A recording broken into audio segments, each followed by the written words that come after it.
નમસ્કાર વિદ્યાર્થી મિત્રો, ધોરણ 7 પાઠ 9 પૃથ્વીની આંતરિક રચના અને ભૂમિ સ્વરૂપો.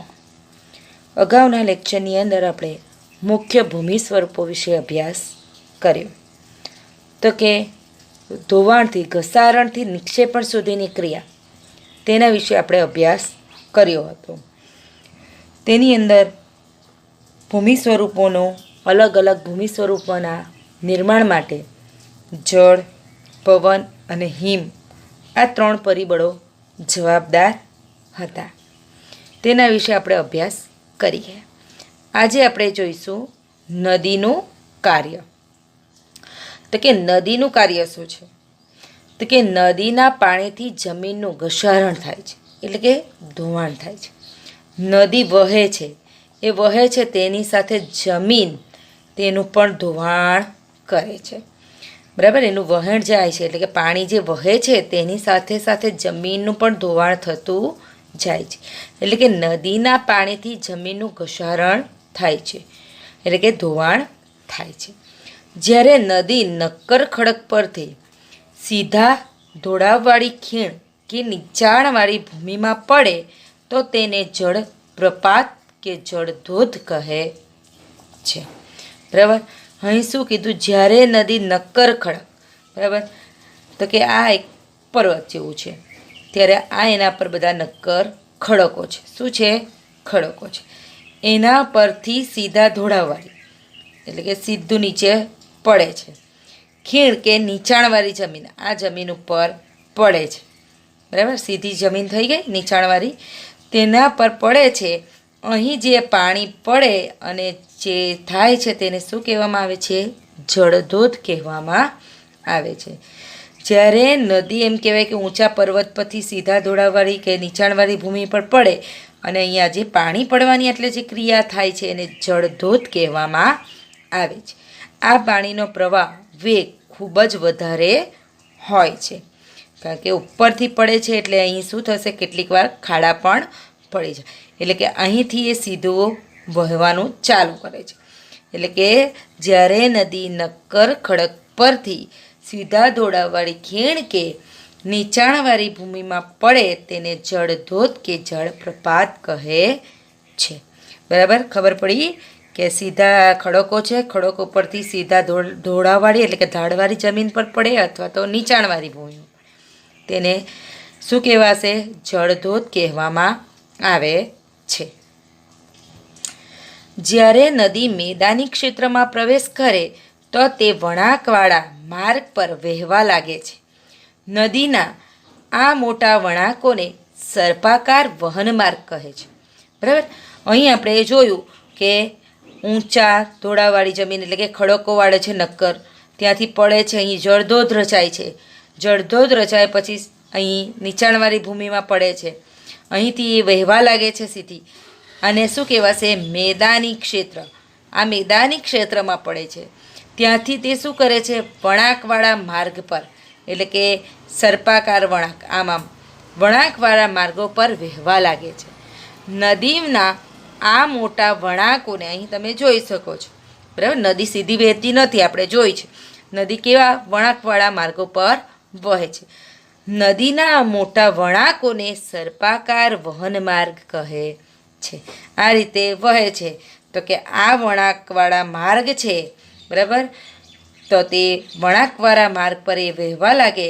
નદીના આ મોટા વળાંકોને શું કહેવામાં આવે છે? સર્પાકાર વહન માર્ગ કહેવામાં આવે છે. બરાબર, ખ્યાલ આવ્યો કે જ્યારે નદી એમ કહેવાય કે પર્વતો પરથી સીધા ઢોળાવવાળી કે નીચાણવાળી ભૂમિ પર પડે, બરાબર, એટલે કે એ મેદાની ક્ષેત્રમાં પ્રવેશ કરે છે તો તે વળાંકવાળા માર્ગ પર વહેવા લાગે છે.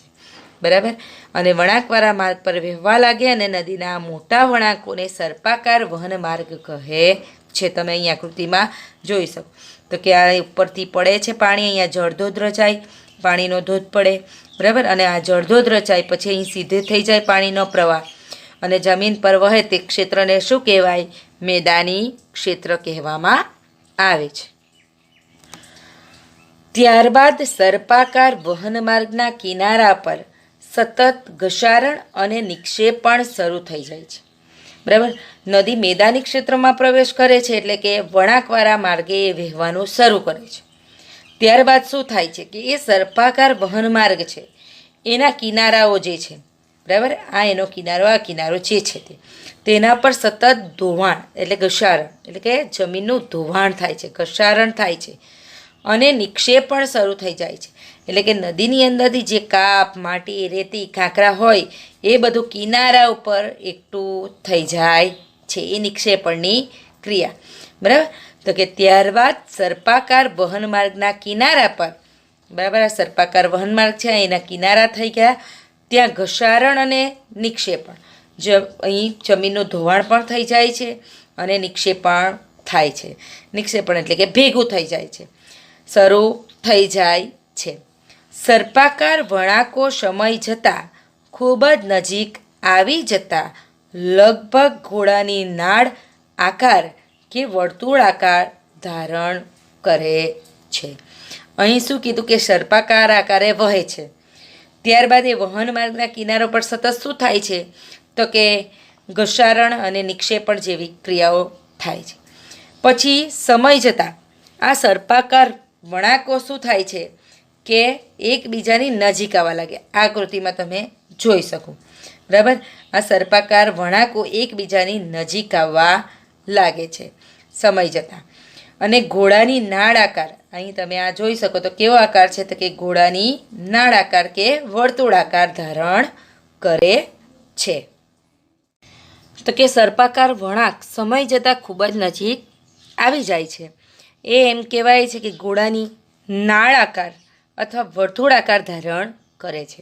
બરાબર. પહેલાં સર્પાકાર વહે છે, પછી એમ કહેવાય છે કે કિનારા પર સતત ઘસારણ અને નિક્ષેપણ શરૂ થઈ જાય. તેના દ્વારા એમ કહેવાય છે કે સર્પાકાર વળાંકો સમય જતાં શું થાય છે, એકબીજાની નજીક આવે છે. આ નજીક આવતા તે કેવો આકાર ધારણ કરે છે તો કે ઘોડાની નાળ આકાર ધારણ કરે અથવા વર્તુળાકાર ધારણ કરે છે. આવી અવસ્થા થાય ત્યારે નદીમાં પૂર આવે. નદીમાં પૂર આવે એટલે કે પૂર આવવાથી શું થશે કે નિક્ષેપણથી જે વળાંક વચ્ચેનો ભૂમિભાગ નદી પ્રવાહથી કપાઈ જાય છે. આ વળાંક છે એ વળાંક કપાઈ જાય છે નિક્ષેપણથી, એટલે કે કાપ એકઠો થવા. અને અહીંથી એમ કહેવાય છે કે લાંબા માર્ગને, આ લાંબો માર્ગ છોડીને નદી સીધી વહેવા લાગે છે. પૂર આવે ત્યારે તમે જોયું હશે, બરાબર ને, કે એનો જે વહન માર્ગ છે તે છોડી દે છે અને એ સીધી વહે છે. બરાબર. એટલે કે એનો જે ભૂમિભાગ છે એ ભૂમિભાગ નદી પ્રવાહથી કપાઈ જાય છે અને તેના લાંબા માર્ગને છોડીને તે સીધા માર્ગ ગ્રહણ કરે છે. નદીના છોડેલા નળાકાર ભાગમાં પાણી રહી જાય છે, તેને નળાકાર સરોવર કહે છે. પૂર આવે ત્યારે આ પાણી વહે છે, બરાબર. ત્યાર પછી એમ કહેવાય છે કે નદીના જે છોડેલો નળાકાર ભાગ છે, આ નળાકાર ભાગ છોડી દે છે નદી, તેમાં પાણી રહી જાય છે. તેને નળાકાર એટલે કે આ પાણી રહી જાય અને આટલો ભાગ છૂટો પડે એટલે કે નળાકાર સરોવરની રચના થાય, એટલે કે નળાકાર સરોવર કહે છે. ક્યારેક નદી પોતાના કિનારાથી બહાર વહેવા લાગે છે, એટલે કે એના કિનારાથી બહાર પણ વહેવા લાગે. ક્યારેક નદી પોતાના કિનારાથી બહાર વહેવા લાગે છે, બરાબર. એ કિનારો છોડી દે છે અને કિનારાથી બહાર વહેવા માંડે. પરિણામે નજીકના વિસ્તારોમાં કાપ અને અન્ય પદાર્થોનું નિક્ષેપણ કરે છે, તેને પૂરના મેદાન કહે છે. બરાબર. પૂર આવે એટલે કે કિનારાથી બહાર એ વહેવા લાગે ત્યારે એ પૂરના પાણીની સાથે, વેગ સાથે રેતી, માટી, કાપ બધું પણ લઈ આવે છે. તો નજીકના વિસ્તારોમાં એ શું કરે છે, કાપ અને અન્ય પદાર્થોનું નિક્ષેપણ એટલે કે ભેગું કરે છે. તેને કેવા મેદાનો કહેવાશે તો કે પૂરના મેદાનો કહેવાય છે. તેનાથી સમતલ ફળદ્રુપ પૂરના મેદાનનું નિર્માણ થાય છે, બરાબર. નદી પહેલાં સર્પાકાર આકારે વહે છે, પછી એકબીજાની નજીક આવે છે, નજીક આવતા ઘોડાની નાળાકાર કે વર્તુળાકાર ધારણ કરે છે. ત્યાર પછી એમ કહેવાય છે કે કોઈક વાર એવી અવસ્થા આવે છે કે નદીમાં પૂર આવે ત્યારે નિક્ષેપણથી વળાંક વચ્ચેનો ભૂમિભાગ છે એ નદીના પ્રવાહથી કપાઈ જાય અને લાંબા માર્ગને છોડીને સીધો માર્ગ ગ્રહણ કરે છે. તેના લીધે નળાકાર સરોવરની રચના થાય. ત્યાર પછી કેટલીક વાર નદી છે તે કિનારાથી બહાર વહેવા લાગે છે. પરિણામે નજીકના વિસ્તારમાં કાપ અને પદાર્થોનું નિક્ષેપણ કરે છે. તેના દ્વારા પૂરના મેદાનોનું નિર્માણ થાય છે. ફળદ્રુપ પૂરના મેદાનનું નિર્માણ થાય છે. જ્યારે નદીના બંને કિનારે મોટા પ્રમાણમાં કાપ માટીના નિક્ષેપણથી લાંબા અને ઓછી ઊંચાઈના અનેક ઢગ રચાય ત્યારે તેને કુદરતી તટબંધ કહે છે. બરાબર. નદી છે, આ નદીના કિનારે શું થાય છે કે મોટા પ્રમાણની અંદર શું થાય, મોટા પ્રમાણની અંદર કાપ માટી ભેગું થાય. અહીંયા શું થાય છે, કાપ માટી, રેતી, કાંકરા બધું ભેગું થાય છે. બરાબર. નિક્ષેપણથી એટલે કે ભેગું થાય છે કાપ માટી લાંબા અને ઓછી ઊંચાઈના, એટલે કે આમ લંબાઈમાં વધારે પણ ઊંચાઈ કેવી છે, ઓછી ઊંચાઈ. બરાબર. તેવા ઢગ રચાઈ જાય છે. તેને કુદરતી તટબંધ કહે છે. શું કહેવામાં આવે છે? કુદરતી તટબંધ કહેવામાં આવે છે. બરાબર. નદીના બંને કિનારે શું થાય છે, મોટા પ્રમાણમાં કાપ માટીના નિક્ષેપણથી લાંબા અને ઓછી ઊંચાઈના અનેક ઢગો રચાય છે. તેને કુદરતી તટબંધ કહે છે. સમુદ્ર સુધી પહોંચતા સુધીમાં નદીનો પ્રવાહ ધીમો થઈ જાય છે. બરાબર. આગળ આપણે જોયું કે પર્વત ઉપરથી આ નક્કર ખડકો ઉપરથી પાણી પડે છે. અહીં જળધોધ રચાય છે. શું રચાય છે? જળધોધ રચાય છે.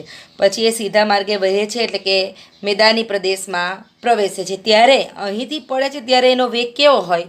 વધારે હોય છે. પરંતુ એ નદીના પ્રવાહ પછી ધીમે થતો જાય. આગળ જેમ જાય છે તેમ એ કેવો થતો જાય? ધીમો. કેમ? કે નદીના પ્રવાહમાં વિભાજિત થઈ જાય. કેવી રીતે વિભાજિત થઈ જાય છે? તો કે તેની શાખા, આ એક નદી છે. બરાબર. આ નદી વહે છે, ત્યાંથી અહીંયા બીજી એક નદી પણ વહે છે. એટલે કે એક શાખામાં ફેરવાઈ ગઈ.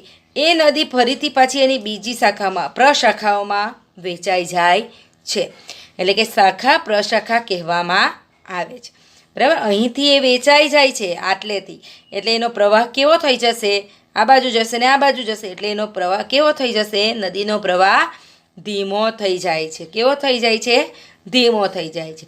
તથા નદી અને પ્રવાહોમાં વિભાજિત થઈ જાય છે. એટલે કે આ બાજુ બીજી નદી બનાવી દે છે, બીજીમાંથી આ બાજુ એક નદીમાંથી બીજી નદી અને બીજીમાંથી આ બાજુ બીજી બે નદીઓ બને છે, જેને શાખા કે પ્રશાખા કહેવામાં આવે છે.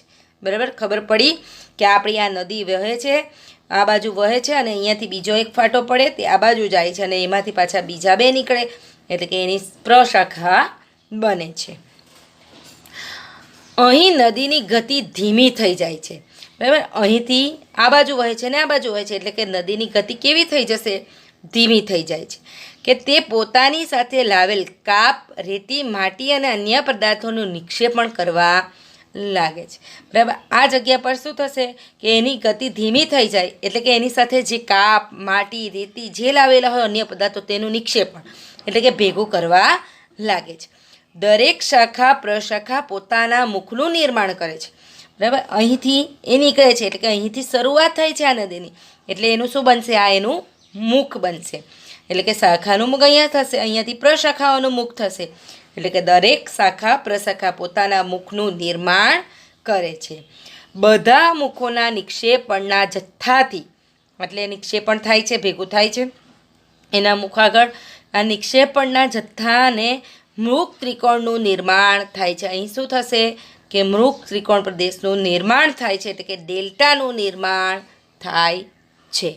બરાબર વિદ્યાર્થી મિત્રો, આ થઈ ગયું આપણું નદીનું કાર્ય, નદી કઈ રીતે કાર્ય કરે છે તે.